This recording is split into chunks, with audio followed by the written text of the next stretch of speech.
guys, welcome to Overcrest. I'm Chris. And I'm Jake.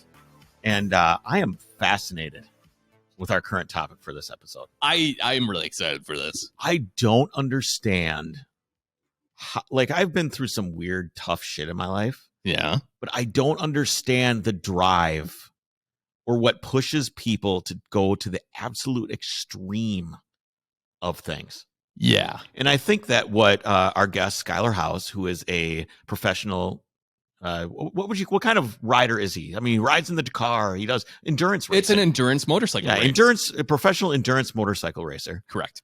For Husqvarna, or Husky, as a lot of the casual, awesome dudes will I call guess it. I don't know how to pronounce it. I would just say Husqvarna. Husqvarna. And I don't understand how you fall off a bike, break your neck, and then get on the bike again and do it again. Yeah. There's no fear. Or maybe there is fear, and there's some way of knowing how to deal with it that I'm not aware of. Yeah, it's kind of beyond our comprehension. It is. And so I'm really excited to hear. I'm going to try and find out. I'm going to try and find out for you guys, for me, for you, Jake. We talk about serving the listener all the time. Yeah. We're going to figure it out, because I think that there's something to be learned here, even if it's on a smaller scale, of just being able to pick up and find out what it is about these guys that they're able to show such perseverance. I'm also very interested in just the race itself. Me too. Right. Me too. I've got a section What does of that questions actually here. look like? What is it? I don't know. What is do it you like? Do you just roll out of a tent, hop on a bike, kickstart it, and go? Obviously not. But in my head, that's right. That's what how it's it used to be. That's true. We talked probably about true. that. No, I'm really excited. I'm excited for this interview. Yeah, I want to hear about the bike. I want to hear about the process. I want to hear about everything else. But before we get into the interview, what have you got for us? Yeah, let's take a minute to talk about our favorite subscription service, Petrol Box. Just got mine in the mail earlier this week. I know you did too, Chris. I did. It's a curated selection of the latest and greatest in the automotive industry. They get cool gadgets and tools and apparel. We got a t-shirt. So I love there's always stickers and pins now. Yeah. What was it this week? It was a Mercedes 190. Yeah. But it was the cool one. Why? Because it has a wing? Yeah. Jesus Christ. You're so predictable, dude. God, I'll put a wing on the new Mercedes just for you. I don't know what a period correct wing would look like on that thing. I do. Just look at Lorenzer or Koenig or any of those other Brabus or anything like that. Or AMG. Yeah, but not from 70s. They were doing shit. All right. Yeah, it'd probably be like a little rubber like a little winglet. Yeah. Is that a winglet or what is that? No, it's a spoiler. Spoiler, yes. Not a wing. Lip it's a spoiler. Yes. Yeah. I could see that. Yes. Regardless, I will not be doing that. Petrol Box. No, you shouldn't do that on that thing. Petrol Box should put one of those in the box. What? So that I could put it on the car. Lip spoiler? Yeah. Well, size sometimes box, you do get cool accessories like that. It's always usually a detailing supply. You get apparel. We got a t-shirt this month. It's so fun to get that on the step. And it's like ordering from Amazon, but it's a surprise. Yeah, but you get it from someone who's actually awesome. Exactly. And Jeff Bezos sucks. Petrol Box is amazing.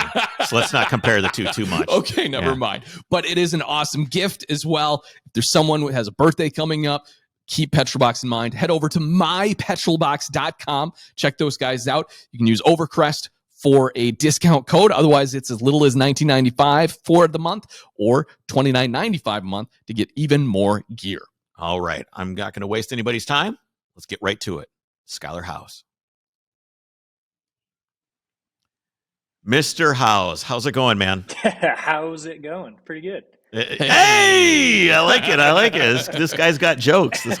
Speaking of pronunciations, Jake and I were wondering how you say, and we threw this out. The motorcycle company. Is it Husqvarna? Or what do you? Depends on if you're Scandinavian or not. It's right. It's okay. kind of the I always in pronouncing Dakar or Dakar. Depends on where you're from. Uh-huh. Dakar sounds like something like it's, hey, look at Dakar. It's right there. There's a new Dakar right there in my driveway. Yeah, exactly. So if you're American, typically everyone pronounces it Dakar, but it's the proper way to say it as far as the Dakar Rally, you would put emphasis on that first A. It's the Dakar Rally. But okay. Also, if I guess you're Scandinavian, you would say something more like Husqvarna. But Husqvarna. But if you're American, you just say Husqvarna. Put some emphasis on the R. Husqvarna. Right. I mean, it's the tractor, right? Yeah. People probably know Husqvarna tractors more than the bikes. Chainsaws. Well, at least people will see in my some hat circles all the time, and they'll be like, "Oh, I got a Husqvarna chainsaw at home." I'm like, I legitimately do. Do you actually? I actually have a chainsaw. So I've actually paid for some of your journey in some in some way. You have me to thank. Yeah, it's sure. Support the yeah, you're welcome. Yeah. You're welcome. Now that we've got that out of the way, it's been really nice having you here. Oh man. So dude, like, how was a Dakar? Wait, how am I supposed to say it again? Dakar. It's not. There's no Y in it. It's just Dakar. Dakar. So how was Dakar for you this year, man? You must be coming off the high from it a little bit by now. I mean, it's such a crazy thing because the race goes for 15 days. So it's not even necessarily like a 24-hour long race. We race for, it's hard to explain because there's different sections. So you have transfer sections, race sections, and so on. So we're on the bike for anywhere up to like 12, 14 hours a day. And the racing sections alone can be, 300 miles long. And it's taken us anywhere from like 6 hours to finish that racing section. And then you have to do that. You basically wake up at 2:30 in the morning. You're on the bike at 3:30, and then you ride all day, race through conditions that you'll never like think about. And then, you have to transfer first off. So this year it was raining. So you get on the bike at 3, you transfer through the dark. It's freezing cold already to begin with. Then it's raining. And then you have to start the special right when the sun comes up, race for another 6 hours, and then come into the, the next transfer section, which could be anywhere from 2 to 4 hours long before you make it into the next camp. So essentially you're riding about 500 miles per day, every day for 15 days straight. And you have to be good. Who makes the seat? Who makes the seat on your bike? It's a company called SDV, and it doesn't matter how comfy that seat can be, you're still getting monkey butt. That's for sure. I imagine so. So how did things? Did you place well this year? Did you meet your personal expectations? Yeah. I mean, always the expectation going into a race like this is just. It's kind of cliche to say it because everyone's like, "Oh, you have to finish first," but it's literally the truth. Like, you're racing yourself and the machine and the terrain out there. You have other competitors, but it's you against Mother Nature and the machine and the road book in front of you. So the goal always is to finish. And I don't know, it's tough because, yeah, you have expectations of how you want to do, but every single day, like my first Dakar ever, I hit a kid on a scooter on the liaison on the transfer section and separated my shoulder, and I had to withdraw from the race. Like, there's just so many random things that can happen throughout the day. So obviously, like, as a factory racer now, like, I have the goal to go and win the race, but only 5 Americans in history have ever even finished on the podium. And so this year, to finish 3rd place and like solidify my name on that list of very few Americans to achieve that is an incredible accomplishment that I'm super proud of. But the race was so tight this year, like separated by seconds. There was 45 hours of racing time, and the win was decided over seconds, less than a minute. So wow, yeah, it was incredibly close this year, which just leads me to believe that, if you finish on the podium, you can win. So just more motivation to go back and try and do better.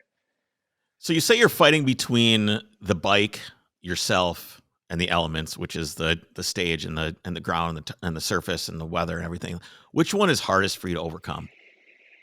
It's funny to say because it's not the racing section, but those morning liaisons, the transfer sections, at 3:00 in the morning when it's raining and it's literally 32 degrees, it's freezing cold outside, and you just have to. I have sensitive ears, so a lot of people wear like their noise canceling headphones, but it doesn't like cancel out enough for me. So I'm literally just alone with my thoughts for hours. Just so are you on your transfer? You're not like loading this thing up on like a trailer or anything. You have to ride the bike 100% of the time, the whole time. Wow. Okay. So how much sleep are you getting? Like what's Surprisingly, let's go. Let's do this. Let's go from I wake up to I go to bed. Like take me through the whole journey of what a day is like for you when you're out there. Like day 7 or something. Like what is this like? yeah, so it varies. They want us to start this stage when the sun comes up. Bikes are the first ones to start, and that means we have to open the track too. And road Mm. books, there's no course markings. It's just a map. So anyways, they want us to start as the sun comes up. So depending on how long that first transfer section is, depends on what our wake up time is. But every single day of the Dakar, I don't think we slept in past 3 a.m. Maybe 3:30 was like our latest wake up time. So realistically, we're waking up at 2:30 in the morning. This year, the factory team had something really cool. Normally, you would have to walk through the bivouac to the food tent, go through like cafe style, school lunch style, and get your breakfast, whatever, and plan for an extra 30 minutes of walking and eating the food. So this year the team had some prepared food for us, so we didn't have to waste that extra time walking. So we get some food, stuff your face with as much food as possible. I'm talking like yogurt and like a muesli mix, and then eggs, and just every single possible thing you could stuff into your face in like a 20-minute window while you're putting your gear on. And then, because you want to wake up as late as possible so you can get as much most sleep. How do you go to sleep at night? Like, how do you train yourself to sleep? Because I if I have to wake up in the morning to take to drive to the airport to get on a plane so someone else can take me somewhere, I'm already like, I can't sleep. I got a flight in the morning. Right. How do you train your mind to be able to do that? It's wild, dude. Like we have to. So for instance, I'll continue on the whole thing, and we'll get to that point because it like leads up. There's a lot of different stuff. Yeah. We For sure. so then you have to bundle up. So you put your normal gear on, and then you have to put like the rain jacket on. Then we have a big coat on. I have like heated gloves that I wear, rain pants that you put on, a face covering so your face doesn't freeze inside the helmet, and then get on the bike, start your time and section. Before they usually give us a little bit of a window before the racing section actually starts. So you have give or take 30 minutes to 45 minutes to kind of warm up, get all that bulky like cold weather gear off. Eat a little bit of food, maybe put in like an energy gel or something, and get warmed up, stretch, and then start the special. Special can be anything from 100% dunes to a mixture of rock gardens and canyons and literally anything you can possibly think of. Saudi Arabia pretty much has it, besides like dense forest, but it has like massive rock formations and these huge mountains, and just it's insane. Like the country itself is the landscape is incredible. So you race through that, you got to dodge camels and goats and all types of people out there and whatnot, nomads just living in a tent in the middle of the dunes. Does anybody not like you guys? Any of these people out there, are they aggressive at all, or? The only aggressive thing I've seen, in fact, most of the people, and this is kind of the same no matter where you go, you're going to find good people everywhere. For But sure. the only aggressive thing that I've seen, I don't think it was meant maliciously, but there's these little tiny melons that grow on the side of the trail, and the camels eat them. And we were going by this like nomad camp, and there's these two kids just like, they're all stoked. And you come by and you like wave at them. You're racing, so you don't want to take time and whatever. And then they just start throwing the melons at you. And so yeah, I don't know. Like I don't know. Like I said, How was their aim? It hit my buddy directly square in the chest. So, Oh no! yeah. So I don't know. You find stuff like that, but otherwise, like other angry people, I don't think I've seen yet. But then you do your second half transfer. After you finish, you take like a protein drink. All of this food, by the way, we're carrying in our jacket pockets. Then do your next transfer into the next bivouac. As a factory rider, we get to hand off our bike to a mechanic, do a little bit of debrief of the day of what maybe changes we want to do to the bike, or if there was any issues that need to be addressed. And then immediately from there, stuff your face with some more food, have like a late lunch, because that'll probably be somewhere around like anywhere from 2 to 4 o'clock. And then we get physio treatment also. So go get, do some stretching or fix some broken parts on the body, because that's definitely. Yeah, someone just rubs your butt for like 40 minutes. I got it. I mean, realistically, that's what I would want. Yeah. So what part's sore onto you? Literally just my butt. Yep. Yeah. And then from there, we'll probably have like a couple hours. We usually need to do some media stuff. And then it's into the camper where we can focus on just doing whatever we need to, do a little bit of stretching before bed. And then I try to be in bed by 8 o'clock on the nose, 8 to 8:30. And just take some, I don't go nuts. A lot of the other guys go real nuts with like some sleeping pills to help them get to sleep and stay to sleep. And for me, it doesn't really, I don't know, it doesn't work for me. So at most, I just take like a melatonin gummy just to help me get to sleep. But the worst part about sleeping, honestly, is the bivouac doesn't sleep. So just because we finished at 5 o'clock in the afternoon or whatever it is, doesn't mean that the side-by-sides of the cars also finished at the same time. They're coming in hours and hours after us. And which means they don't even finish until it's dark. And then they have to start working on the cars. The crew works on the cars all night. And then they'll drive them around to test them. And probably right about the time that we wake up in the morning is when they stop working on vehicles. So we actually, the whole night, I have to sleep with earplugs, eye coverings, the whole deal, because otherwise you'll hear side-by-sides in cars. And I don't even know what they're working on, but if you're parked next to a car team, it literally just sounds like they have a blank piece of sheet metal that they're just slamming with a sledgehammer for 7 hours. I don't even know what they're working on. Just to screw with you. And then these side-by-side guys will, after they're done working on them, they'll be right next to like all these tents and people trying to sleep, just wham, wham, wham, for hours. It's mind-blowing. So you've got to try and sleep through that, so then you can wake back up at 2 o'clock the next morning and do it all over again for 15 days. Yeah, man. Wow. I mean, that's pretty wild. Like, how are you physically at the end of 15 days? Surprisingly. Do you sleep for like a week? Well, actually, yeah. Surprisingly, like during the race itself, you start getting into this rhythm. Like we're almost like it just becomes normal life.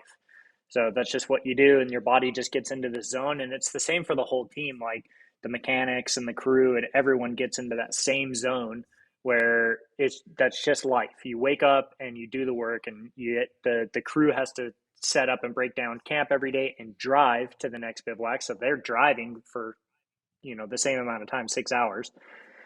And then right when it's finished, I feel pretty good. Obviously your body takes some hits and you're pretty sore and whatever, banged up and tired. But the second the race is finished, almost everyone just has this giant wave, like this massive come down, where it's just like it hits you like a truck.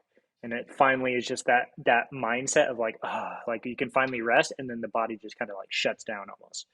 And I got to come back. So then there's jet lag on top of it. So it's hard to really decipher what is actually, what is happening. Is it gnarly jet lag, or is it actually like adrenaline come down and your body setting into the fatigue? But it takes me like a solid week before I'm not just sleeping all day. Like it's pretty heavy.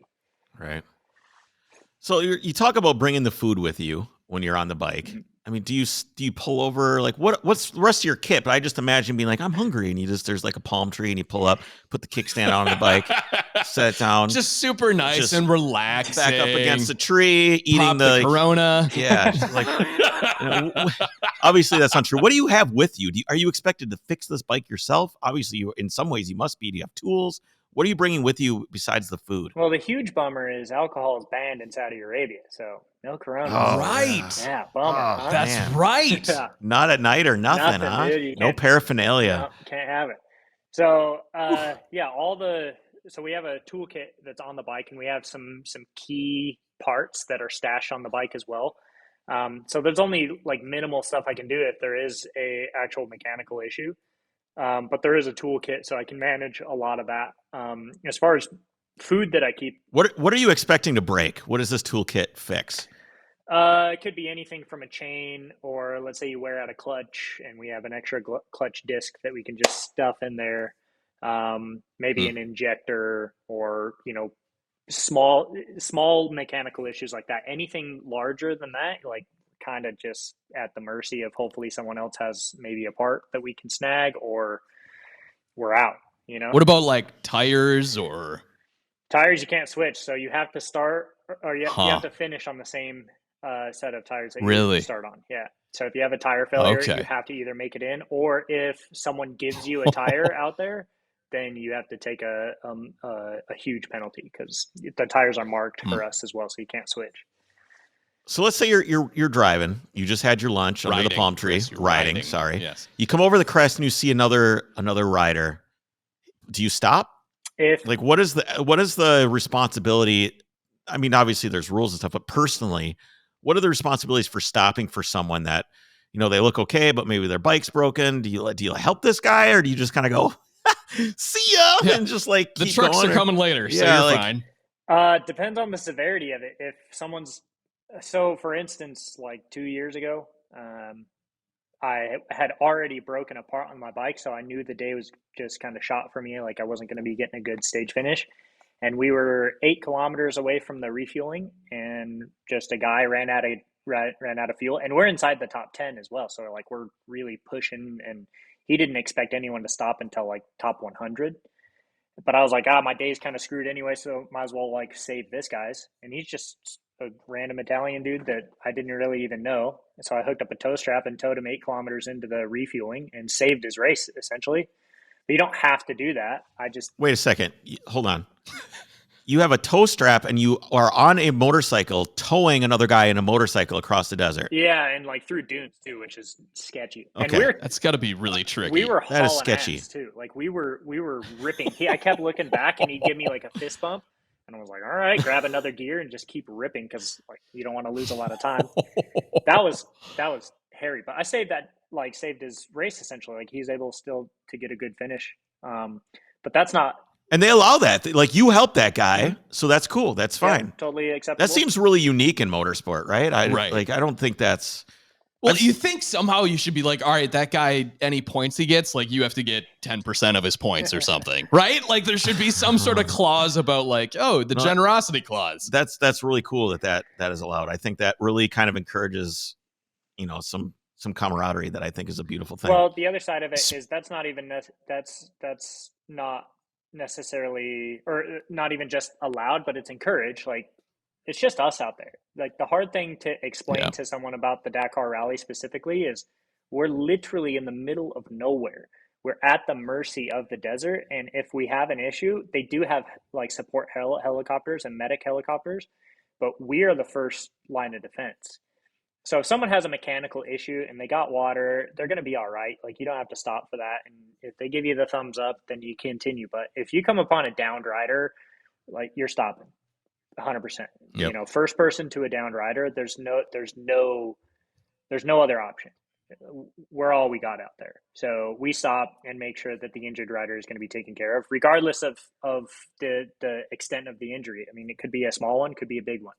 But either way, we're stopping, and the organization will actually credit our time back if we stop for an injured rider.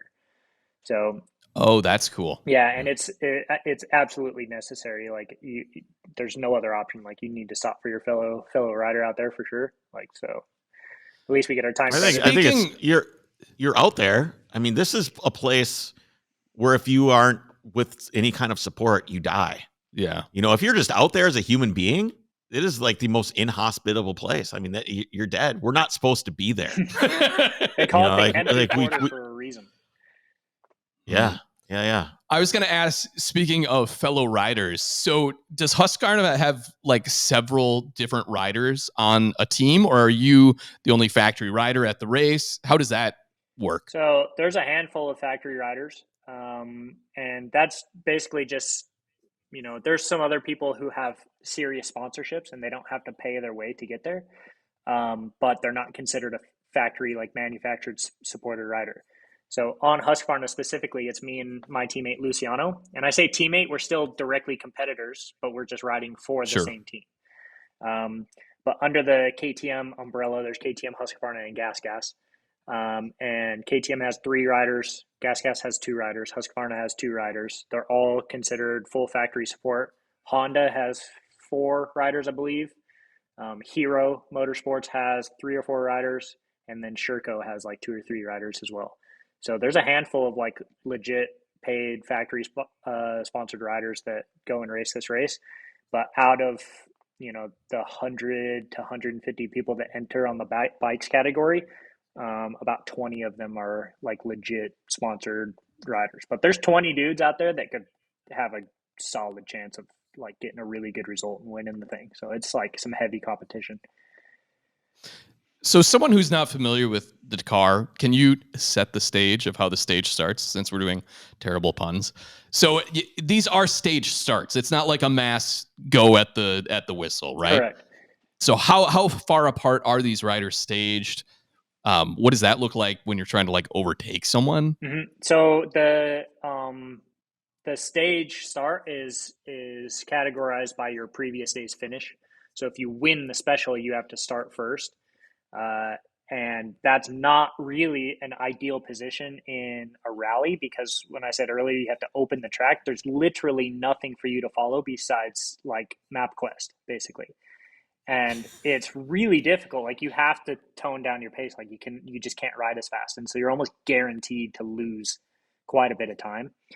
So in that first top 10, they separate us by 3 minutes. And maybe on like a gnarly navigation day, the top 3 to 4 will catch up to each other and then be in kind of a group and open together. But realistically from there, from like, 6th to maybe 10th, nobody's really going to catch anyone unless there's like an issue. So you'll just ride by yourself all day. You'll just literally not see another soul, and you're only 3 minutes apart. But when I say we're talking about seconds, like we'll go 100 miles and my split times are only going to be like 2 seconds different than another rider. Like it's the racing is so close.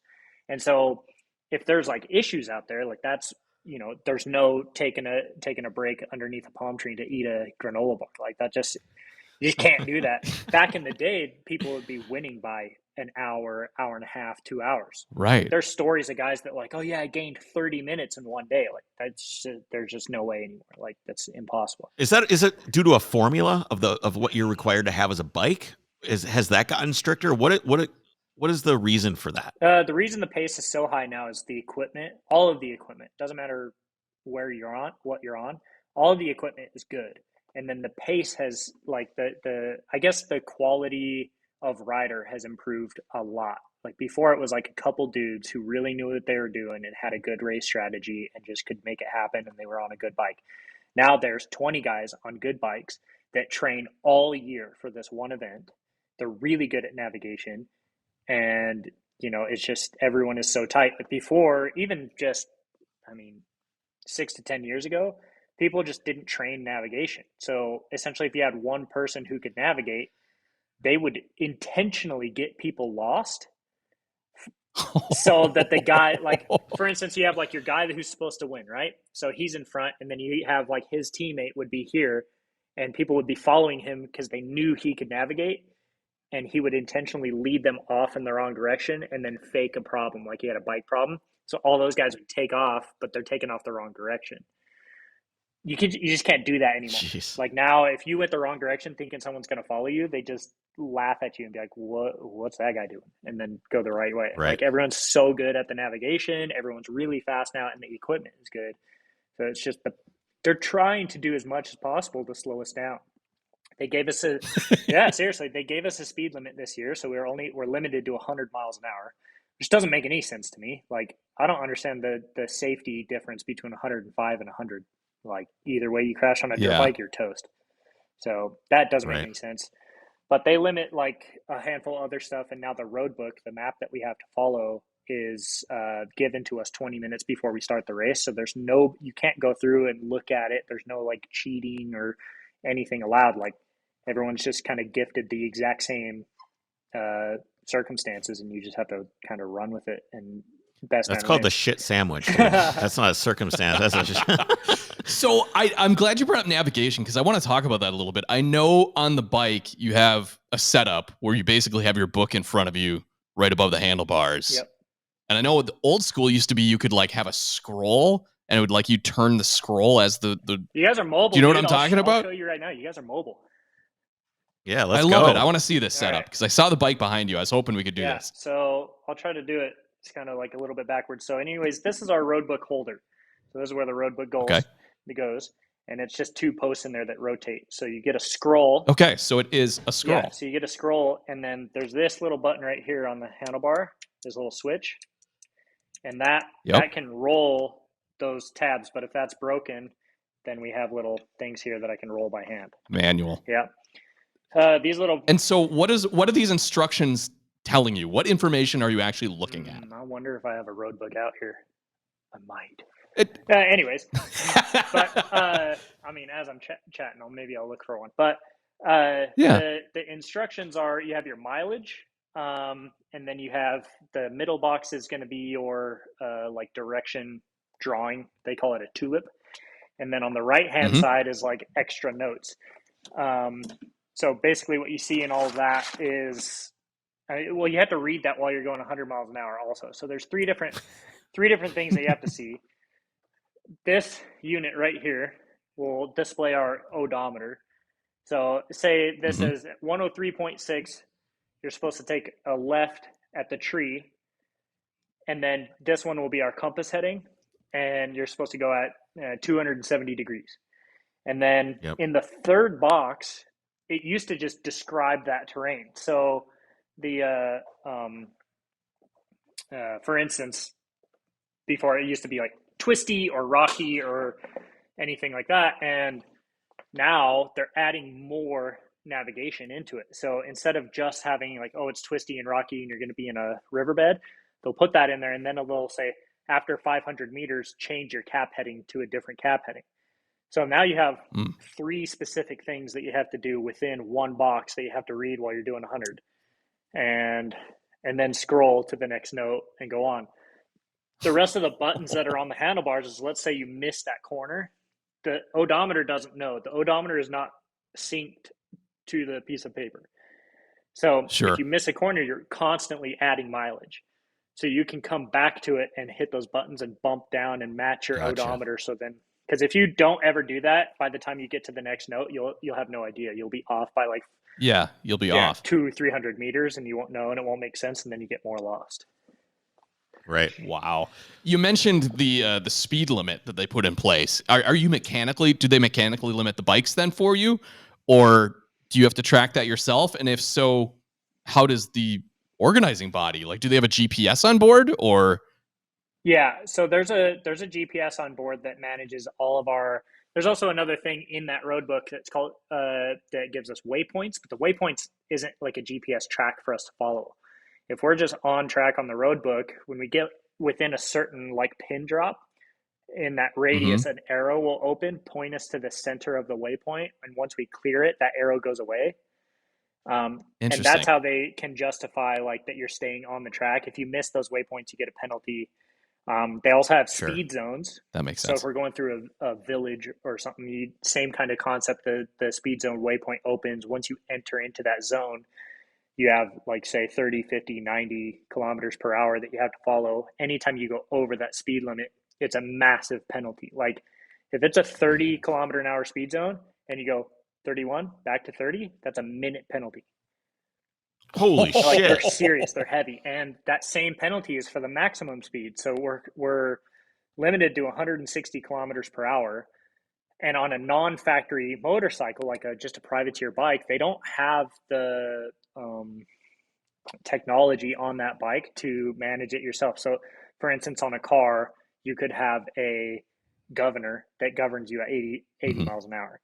On the factory bike, most brands have been able to have a system like that, and it's GPS controlled. So when you get like at 155, it'll just kind of plateau the power. It's still possible to speed, so you still kind of have to manage it a little bit, but it just kind of cuts you off so it doesn't make it super easy to speed. But these privateer guys are literally trying to go 100 miles an hour, full gas, watching where they're going and looking down at the GPS, trying not to speed. So in my eyes, like, I can't see how that's any safer. We're already trying. Do you have guys that just say fuck it and they just go and they're just like, no, because it's just like it's such a massive penalty. It also has a compounding penalty. So if we get a minute on that same day, if we get another penalty, that's automatically a 2-minute penalty now. And then it just keeps compounding. I think everybody should get together. Oh, here and we you go. guys together can you can protest and you can we're all going to go as fast as we can. Everybody, we're all going to do it this year. And then everybody just goes as fast as they can. And then everybody gets penalized. No, that's not how that works. Because there's going to be one guy that goes, I know. Well, I'm just going to stick below 100. Yeah. So tell me about the bike. I want to get into like some of your history and stuff too, but tell me about the bike a little bit. Oh, well, what do you want to know? There's a lot to know. Like okay. So I've ridden a couple of motorcycles. Jake is far more experienced than me. Yeah, but I'm not an enduro guy. So my experience, really know either. My main experience is wiping out on dirt bikes when I was a kid and falling in the gravel with no shirt on, just being a dumb kid. And that's all the experience I have. So I have very little knowledge. So I guess we can start, like, how does your bike, how is it different than, have you seen like Long Way Up and like Long Way Down? Like those adventure bikes. Adventure bikes. How is your bike? In terms of my mind, that's what I imagine your bike is closest to. Am I wrong, or how are they different, or where do you categorize? You used to be dead on. So the like a few years ago, the rally bike was a trellis frame, which means like the engine hangs below the frame, and big giant bike, tons of fuel on it, all types of stuff going on. It's just this big massive bike. But over the years, they're trying to again make it safer on us. So they're making us carry less fuel, so we have less distance to cover, because the more fuel you put on the bike, the more it messes up all the geometry and ergonomics of the bike, and then things can go sideways. So less fuel, less miles before we have refueling zones, and then they're trying to limit the size of the engine. So it used to be like you could have a 990 engine out there, 690s, all this twin cylinder motorcycle trying to rip through the desert, and that's super dangerous. So now we are limited to a 450cc engine, single cylinder, less fuel, and they're just trying to make the bike smaller and smaller. So in years past, it would be extremely similar to an adventure bike, and that's essentially, that adventure bike market is kind of staying in that same zone. You have really comfortable twin cylinder or high cc engines that make it really comfortable to go out on long dirt roads for long periods of time. But that's not what we're doing in Dakar anymore. Like, we're racing through gnarly dune sections, through crazy canyons, really rocky terrain, and to be on those big bikes is quite dangerous. Also, the speeds that we're going, if we hit anything like a rock or a big washout or something, could be game over on a big bike. So the bikes that are behind me are the brand new Husqvarnas that we've been basically in development over the last couple of years, and I've been hands-on with that. So it's essentially like, it's not, but it's close to a motocross frame with big tanks and navigation equipment on it. And it's been a real process to try and develop this bike, but it's really coming through. Like, we at the Dakar this year, Kevin won, Toby second, me third, all on essentially what was a pretty similar bike. So it's essentially pretty similar to an enduro bike or a motocross bike now, just with the big tanks and all the added stuff to it. So there's a handful of clear differences that make a huge change. It's still that same, if you get sideways with full tanks of gas, like we're carrying almost 8 gallons of fuel on the bike. So you get sideways with that, it's heavy. It's a lot to throw around. So when you go down on those, then that's when you end up getting like your neck fused, and I've broken 8 vertebrae. I got a plate and 9 screws in this shoulder. I've separated the shoulder a few times, lacerated my kidney twice. I've, what else? Broken my pelvis, got a pin in my toe, collarbone, all that good stuff. So it's Hold on a second. Hold on. Okay. You basically, you sound like that game Operation where you can go and you can fix all the different things. Yeah. How do you maintain, like, obviously you've had a bunch of accidents, which comes when you're pushing, right? It just does. And, I've made a bunch of mistakes in a car that I'm lucky to be alive from pushing too far and making mistakes. We all do it. And you will continue to make mistakes, I'm sure. Obviously, we hope that you'll be fine. But how do you maintain the focus to continue pushing when that kind of stuff has happened? Because naturally the human psyche, is very risk averse. Something happens, we go, okay, I don't want to touch that stove again because that shit's fucking hot. Like how do you continue to like get your hand really close to that stove and focus and do what you're doing without fear? Or do you just somehow overcome the fear? How do you deal with that? There's a funny saying that to be a professional motorcycle rider, you have to be a certain kind of stupid. I guess that's the best. I don't think you're stupid, though. I don't think you're stupid, though. Just crazy, maybe. The way you have to look at it is any logical person would look at going wide open at 100 miles an hour through the desert on a place that you've never been before, on a place that has no track, and you're not following anything besides a piece of paper and a compass. Like, how is that any law? And you have the option to hit blind things that are not marked and animals and whatever. Like, how is that a logical, safe thing that any human would want to do? It's not. But the alternate side of that is, where on earth are you going to get a feeling of going through a place that probably nobody's ever been before? You're racing a motor vehicle through it at high rates of speed. You'll see camels, you'll see birds, you'll see all these types of things just in one day that probably nobody else will see in their entire lifetime. And then you can be in a competition, as everyone who does, it doesn't matter what competition you do, you like that feeling of winning. So that now you're in a competition where you can compete at the highest level in the world against other top athletes in the world and potentially win against them. That's a feeling. You get all of these crazy other experiences throughout the day, and then the feeling of the competition to go through this grueling 15-day long race and potentially win it. Like, the sense of satisfaction after that is the most undescribable feeling on the planet. It's so hard to describe to someone who doesn't know racing motorcycles or racing desert or anything. It's so hard to describe to those people like why we do it, especially after I've had injuries and I continue to want to do it. Like, I've been beat down. I've been through some pretty, as everyone does, everyone's been through some tough times in their life, but I've been through some tough stuff, and it was not fun. And the only reason why I continued to do it is because the feeling you get when you have the success is unlike anything else.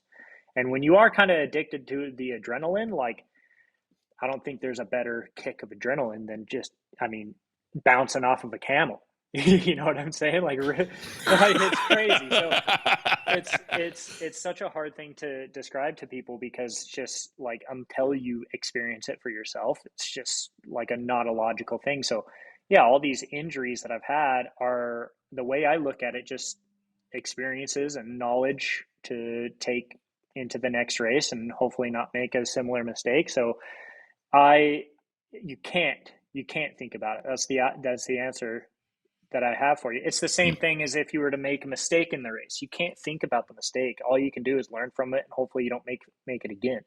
But if you get stuck in your own head about what might go wrong, you're already toast.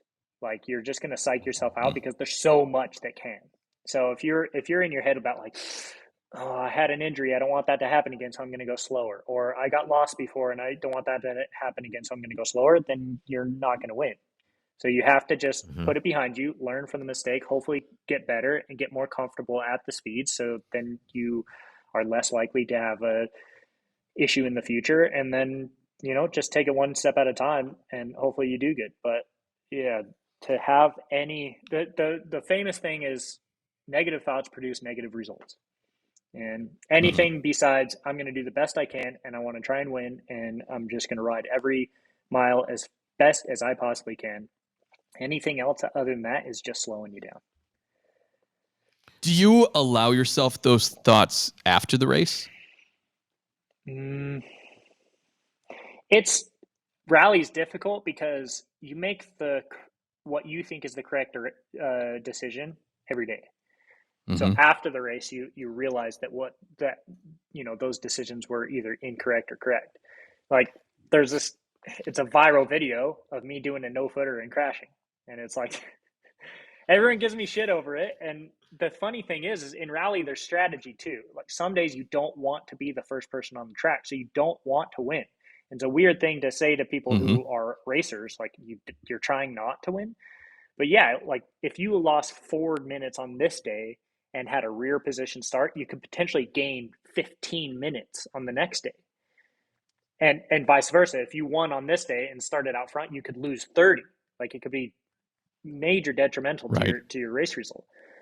So on that day, I was intentionally not trying to win. So the no footer worked out into my favor.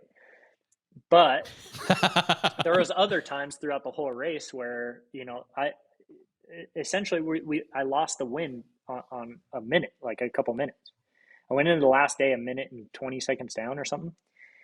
And it's just like, there's so many things just throughout the whole race. You could have accelerated a little bit faster off the start line. And that would have been the difference between like, there's little moments where I'm like, oh man, if I just did do this, or if I just would have done this better, if I didn't go as slow, like after the race is done, you have all those things. And all you can do with them is just be like, all right, well, now I know for the next one. And there's guys that have been doing this since 2015 that are still making the same mistakes. So it just, you literally just make the best decision as you think you can in the moment, and you have to run with it. Did anyone expect this year's results to come that close? No, down to I don't seconds? think so, because it's never happened before. It's the first time it's ever been that close. But what they've done is one thing in the past, like this strategy that I talk about, people would intentionally try to lose in order to do all this. So what they gave us is incentive to win. And now we get a time credit. If you're in the top 3 opening the special, you get a time credit. So if you open up to the refueling, which is usually like 200 give or take kilometers, you get a second per kilometer that you open. So you could potentially get like a 5-minute time credit for opening the stage. And so that just made the racing, instead of winning and then finishing 20th the next day, and then winning and then finishing 15th and having this big yo-yo effect, it went from winning to finishing 6th, back to 3rd to 5th, and then you kind of just stayed in a top 10 window. And that window made everything incredibly tight. So for instance, I opened or started in the top 3 a lot, and I got a ton of time credit. And Kevin, who won the race, he almost has no time credit. He wasn't in that time credit window the whole time, and yet we were like, if I wasn't in that time credit, he would have beat me by, I think, 15 minutes or something. Right. So with the adrenaline that you seek, right? I mean, I think just the pushing the envelope and the adrenaline, the winning, is there a point where you realized in your life that that's what you wanted to do? Was there a point, like a seminal moment, where you're like, yep, this is it. I'm gonna race bikes? Was there a point in your life where you made that decision? Was there anything that happened, or some event that you won that just really changed that for you? No, I have a tape recording from when I was 3 years old, and my sister asked what I want to be when I grew up, and it says a dirt bike rider. So, like, from when I was 2 years old, my dad put me on a pedal bike, and as soon as I could ride a pedal bike without training wheels, he put me on a dirt bike. And I was literally 2.5, 3 years old when I rode a dirt bike, full, like a legit, actual full dirt bike, without help. And from that point forward, that's just what I wanted to do. I rode bicycles with my friends, and I went and rode dirt bikes with my friends, and we went out on the weekends as a family. And that's how I grew up, in the desert on motorcycles with my family and friends. And it's hard to say, because, I had a dirt bike and I had a house and I was able to live a good life, but my family wasn't like, crazy wealthy by any means. So I didn't have this motocross upbringing where you go to the track and you become a racer and you just have all this, my dad would rebuild my bike. My friends still give me crap about it, but my dad would take apart my 65 and he'd be like, all right, well, piston looks all right. Let's just put some new rings on it. And he put it back together, and I'm like, Dad, a piston for a 65 is like $45. But he's like he's such a budgeter, and like we would get hand-me-down tires from my buddies, and like we just were on a budget. And growing up, I also was on that. I took that same mentality. Like I went dumpster diving for my tires when I won a national 250 national championship with duct tape numbers and tires that I got out of a dumpster. And that's just how we grew up on that. So it's I kind of got sidetracked there, but that's that privateer life, man. I mean, if you're not wealthy, that's what you got to do. I think it's really cool that there is still a motorsport in the world where that can exist. You're right. Because getting into any other professional level motorsport, it's astronomically expensive. Millions and millions of dollars. It's crazy. Yeah, and I don't know if there was that specific moment. Like obviously winning has, like, I was, I think 4 years old, and I won my first little motocross race. And then the next race I went out and I got like fifth, and I started crying that I didn't win because I wasn't going to get a trophy. And my dad went, all right, picked up the bike, put it in the back of the truck. And I was like, wait, I still have another race to do. And he goes, well, that's not what we're here to do. He's like, if you're going to cry because you didn't win, then we're going to go sell this thing. Like, I'm not interested in doing that. And I was like, I cleaned up my act real quick. He said, we're here for fun. Dirt bikes are for fun. If you're out here because for the sole reason that you want to win, then we're not going to do this. And I was like, winning is important. Yeah. Giving yourself a goal to reach, like, that's important. And just, I don't know, accepting less is your own personal decision, but dirt bikes and cars and whatever, what's the reason why you do it? It's because it's fun, and when it becomes that point that it's not fun anymore because you only want to win, or you want something back out of it, like then there's no point. Like you just have to have that feeling that you're doing it because you love it, and there's no other reason behind it. And that's, part of the thing that I'm going through right now. Like, I was a privateer and had to go through some pretty incredibly stressful situations to get to this point. And now I'm at a point that I would have died for just, 4 years ago. And now I have this different mindset, like, trying to work out some different details and all this stuff. And I'm like, you can't forget about where you came from. Like, you have to remember of what it took and put that into perspective, because what is stressful to you now might be someone else's dream to have. And it was my dream. 4 years ago, I would have killed anyone to be in this. So it's all about that perspective of like, why do you do this? You do this because I love it.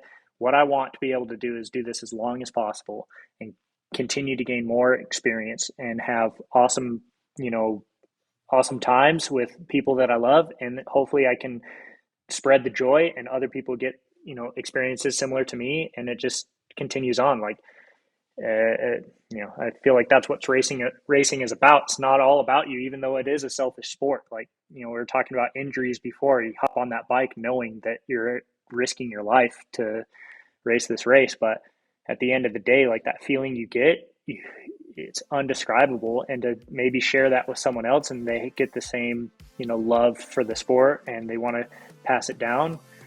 I think that's what it's all about, having good times and just sharing that experiences with other people. And being able to eventually buy a nice Dude, Porsche. It's my dream. So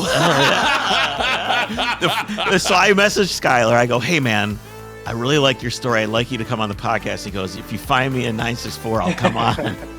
Or it was like something like that. It was just like joking or whatever. I actually had a friend just send me a 964. And I also know. Yeah, but you're leaving out a key part. I said, I'm affordable. Yeah, well, what is that exactly anymore? That's all relative at this point. Yeah, well, no, not to me. No, you're right, yes. But it's No, it's my dream car. It's always been. Well, I have my first car. Me and my dad built a 1969 Volkswagen Baja Bug, and so I'm really partial to bugs, and I got one now that I cruise around. But that, like, the classic Porsche has been my just absolute dream car. And then now as I'm going on, obviously I never in my wildest dreams, I mean, maybe in my wildest dreams, be able to afford like a Gunther Works or something. But, you know, if I had a dream of like an actual like obtainable car that I could get, would be like a RWB, like Porsche. Yeah, he's sick. Right on. So, yeah, I'm gonna have to win like a few Dakars before I get that though. Yeah, it'll come. Keep after it, and don't run into any kids or camels or anything like that. Risky. I think you'll be well on your way. Well, I tell you what, I love Utah. I love driving my 911 in Utah. I will come find you one of these days. Sign me up. I promise you can drive that thing. We can take it on some gravel too. I love that. I beat the shit out of that thing. I've seen we the were videos. just out there 2 years ago. Yeah, we can do it. We can do it. Skyler, thank you so much for coming to hang out with us today. It was awesome. I loved hearing your story. I think what you're doing is incredible and motivating, and I love your perseverance, and I wish you the best of luck, and I hope to talk to you again soon. Cool, guys. Appreciate you guys having me on. This was a fun combo, so hope to be back. Yeah. All right. Take care, buddy. See you guys.